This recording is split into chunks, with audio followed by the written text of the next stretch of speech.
الحمد للہ وحدہ والصلاة والسلام علی من لا نبی بعدہ اما بعد۔ اسلامی بھائیوں، فتنہ جس سے مراد ہر وہ چیز ہے جس سے انسان گمراہ ہو کر کے اللہ کے ذکر اور اس کی اطاعت سے غافل ہو جائے۔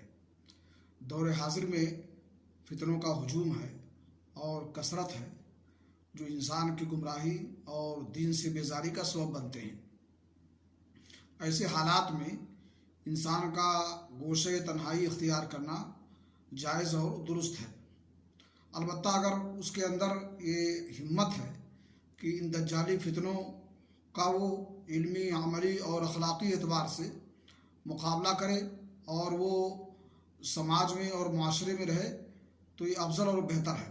صحیح بخاری شریف کی حدیث ہے، رسول اکرم صلی اللہ علیہ وسلم نے فرمایا، یوشک ان یکون خیر مال المرء غنم یتبعها شعاف الجبال ومواقع الخطر یفر بدینہ من الفتن۔